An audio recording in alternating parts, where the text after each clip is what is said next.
ہمیں وقف کی زمینیں دے دی جائیں تو ہم مسلمانوں کے سارے مسئلے حل ہو جائیں گے۔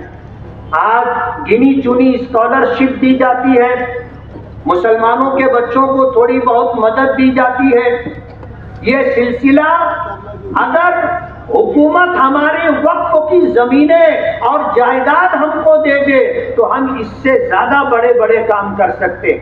ہمارے بچوں کی جو تعلیمی مسائل ہیں، آج جو پریشانیاں ہیں، پیسہ نہ ہونے کی وجہ سے، تعلیمی فیس نہ برداشت کر پانے کی وجہ سے آج ہمارے بچے جو تعلیمی میدان میں پیچھے ہیں، یہ ساری دقتیں اور ساری پریشانیاں ختم ہو جائیں گی۔ حکومت کا پروگرام یہ ہے کہ جس طرح چیچنیا اور بوسنیا میں اور آج اس وقت غزہ میں جو کام ہو رہا ہے کہ مسلمانوں کی نسل کشی کی جائے، یہ پروگرام ہندوستان میں ان کے پیش نظر ہے۔ ان کا پروگرام یہ ہے کہ کروڑوں کی تعداد میں مسلمانوں کو ختم کر دیا جائے۔ ابھی 2 دن پہلے RSS کے موہن بھاگوت کا ایک بیان آیا، اسٹیج پر بیٹھے ہوئے سنجیدہ افراد، شاید ان کی نظر سے یہ بات گزری ہوگی کہ ڈنڈا لے کر کے ہم اس ملک میں حالات بدل سکتے۔ اگنی ویر کی جو اسکیم سرکار کی طرف سے آئی ہے، یہ ایک آزاد فوج تیار کرنا چاہتے اور وقت کا انتظار ہوگا۔ جب وقت آئے گا تو ان کو حکم دیا جائے گا، جن کو 4 سال ٹریننگ دی گئی۔ اسرائیل نے اپنے ہر شہری کے لیے فوجی ٹریننگ کو لازمی قرار دیا ہے، ہر فرد کے لیے۔ آج جو صورتحال ہے، ان کے شہری بھی جنگ کے محاذ پر جاتے۔ آج غزہ میں نہتے مسلمانوں پر جو ظلم ہو رہا ہے، اس میں وہاں کے شہری بھی شریک ہے، اور موجودہ حکومت اگنی ویر کے نام سے 4 سال جو بچوں کو فوج میں لیا جا رہا ہے، ان کی ٹریننگ کی جائے گی اور ان کو ایک خاص مقصد کے لیے پھر تیار کیا جا رہا ہے، انہیں باہر کیا جائے گا اور اس وقت کا انتظار کرنے کے لیے کہا جائے گا جو وقت ان کے پیش نظر ہے۔ ملک میں خانہ جنگی جیسے حالات پیدا کرنے کی کوشش کی جا رہی ہے۔ اتنے سنگین حالات ہیں اس ملک کے، اور ملک کی حکومت BJP اور RSS یہ پروگرام لے کر کے چل رہی ہے۔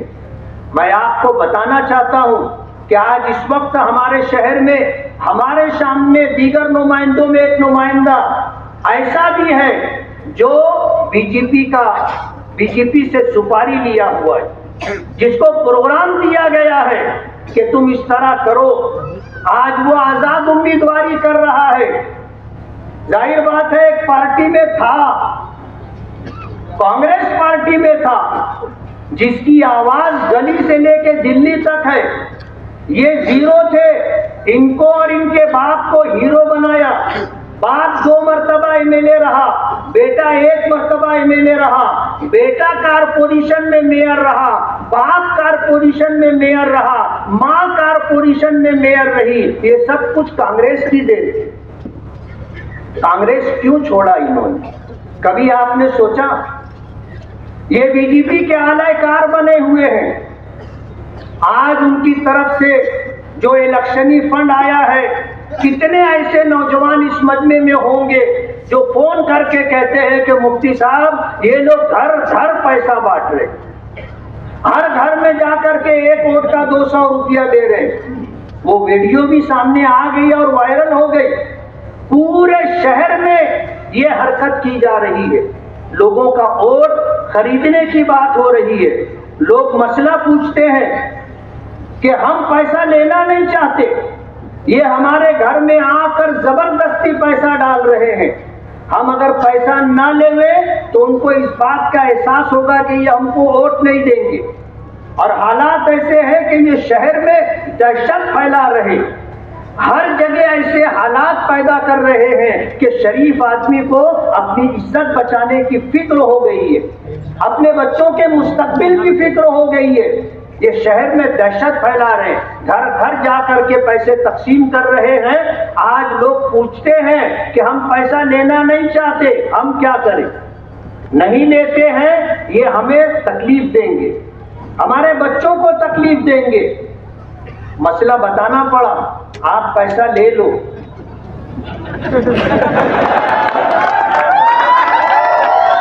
آپ پیسہ لے لو اور یہ پیسہ آپ منی آرڈر کے ذریعے ان کو واپس دیتے ہیں. کچھ لوگوں نے مسئلہ پوچھا کہ ہم ان کے ساتھ رہنا نہیں چاہتے, ان کا کام کرنا نہیں چاہتے, لیکن حالات ایسے ہیں کہ ہمیں ان کے ساتھ کام کرنا مجبوری بن گئی ہے, ہمیں کام کرنا پڑ رہا ہے. اور اگر ہم ان کے ساتھ کام کر رہے ہیں, جو پیسہ وہ ہم کو دے رہے ہیں وہ ہمارے لیے لینا درست اور جائز ہے کیا؟ ان کو میں نے کہا آپ کسی بھی مفتی سے پوچھ لیں, آپ اگر کام کر رہے ہیں تو آپ اپنا محنتانہ دے سکتے. کہنے لگے مفتی صاحب ہم ان کو ووٹ نہیں دینا چاہتے. تو میں نے کہا آپ نے ووٹ دینے کا تو پیسہ نہیں لیا ہے, آپ نے کام کرنے کا پیسہ لیا ہے. آپ جس کو چاہیں اپنی مرضی سے آپ اس کو ووٹ دے دیں. لوگ نہیں چاہتے, ان کے اسٹیج پر بیٹھنے والے لوگ بھی اسٹیج پر بیٹھنا نہیں چاہتے, لیکن ان کی مجبوری ہے. یہ لوگوں کو بلیک میل کرتے ہیں, انہیں اس طرح اٹکا کے رکھتے ہیں کہ یہ کہیں جا نہ سکے. اور آپ آنے والے دنوں میں دیکھو گے انشاءاللہ ان کے اسٹیج پر بیٹھنے والوں کی ووٹ بھی پتنگ کو ملے گی. اور میں آپ کو اطمینان دلانا چاہتا ہوں, اس شہر میں الحمدللہ بہت بڑی تعداد غیرت مند مسلمانوں کی ہے. انہیں دنیا کی کوئی طاقت خرید نہیں سکتی, اور ان کے پاس جتنا پیسہ ہے اس سے کئی گنا پیسہ آ جائے یہ مالیگاؤں کو نہیں خرید سکتے, مالیگاؤں کو نہیں خرید سکتے. آج جس طرح یہ پیسے تقسیم کیے جا رہے ہیں, شہر کے خیرخواہوں کو اس بات کا احساس ہے کہ کیا ہوگا. ہمارے ذمہ داروں کو ہم کو فون آتا ہے, کنارے کے کچے جو علاقے ہیں رات دن وہاں پر ان کی یہ حرکت جاری ہے, اور وہاں کے لوگوں کو ڈانٹا جا رہا ہے, دبایا جا رہا ہے, انہیں دھمکیاں دی جا رہی ہیں, دم ڈاٹی دی جا رہی ہے. لوگ پریشان ہیں کہ کریں تو یا کیا کریں. ایک عام ورکر کی بات تو جانے دیجئے, ہنگلاج نگر میں میں ووٹ مانگنے کے لیے گیا تھا, ووٹ مانگنے کے لیے گیا تھا, 20-25 نوجوانوں نے میرا راستہ روک لیا, کیا آپ آگے نہیں جا سکتے؟ ہم نے بغیر کسی ٹکراؤ کے اپنا راستہ بنایا اور ہم لوگوں سے ووٹ کی اپیل کرتے رہے. انہوں نے ہمارے ساتھ, ہمارے ساتھیوں کے ساتھ جو دھکا بکی کی ہے اس کی ویڈیو ریکارڈنگ ہے.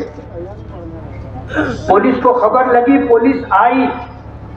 شیخ آصف صاحب جو ہے عائشہ نگر کے علاقے میں کہتے ہیں کہ یہاں وہ آئیں گے تو ان کو گھسنے مت دینا.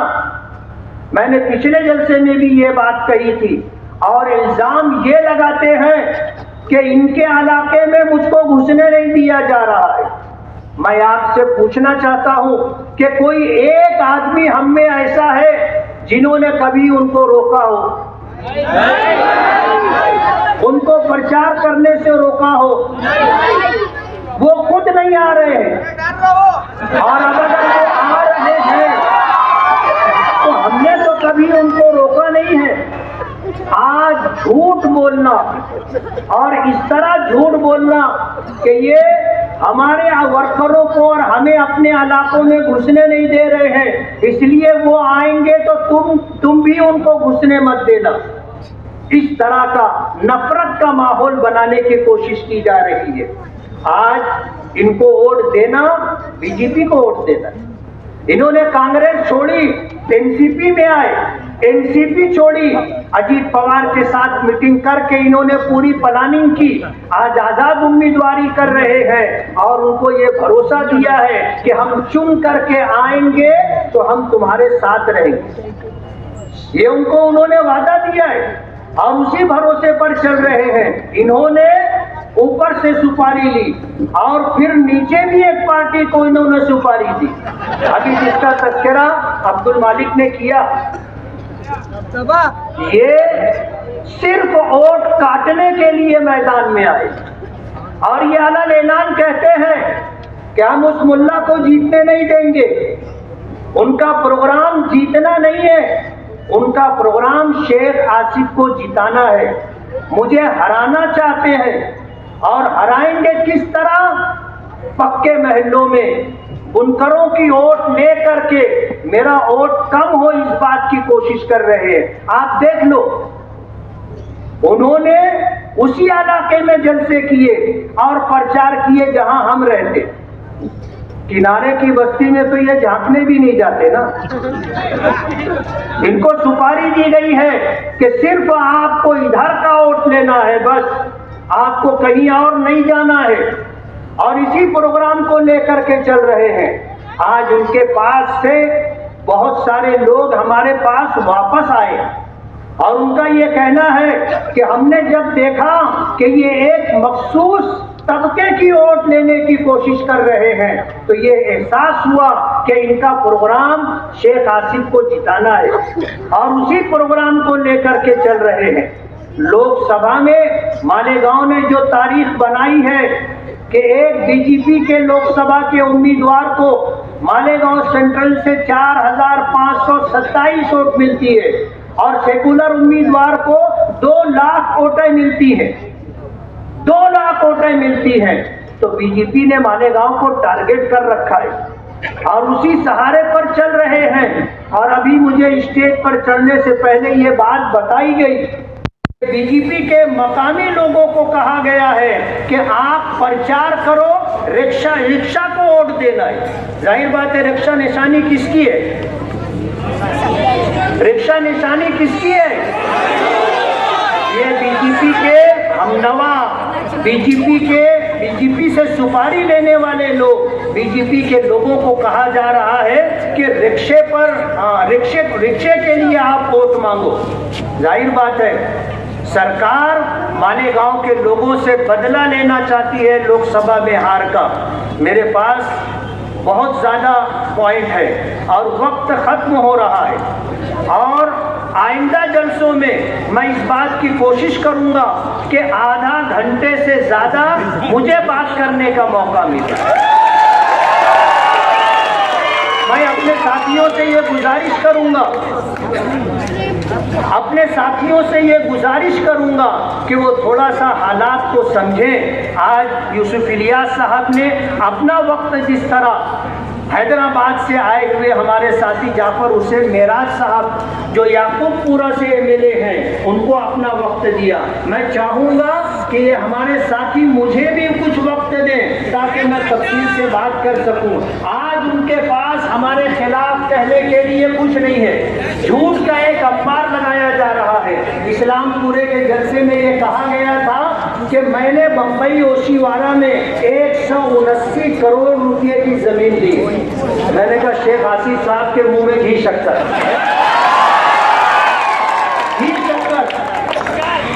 آج اگر ان کے پاس دستاویزات ہیں تو وہ لے کر کے آ جائیں, آدھا میں ان کو دے دوں گا,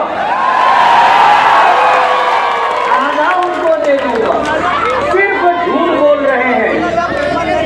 ایک وقت تھا بنکروں کو کہا تھا کہ اپنے مسائل حل کروانا ہے تو تیرے 40 پیکری چڑھ کر کے آنا پڑے گا, اور اب یہ بنکروں کو جھانسا دے رہے ہیں کہ 12 لوگ اور 24 لوگ والوں کو ہم 16 لگا کر کے دیں گے. میں آپ سے کہنا چاہتا ہوں کہ آپ آنے والی 20 تاریخ کو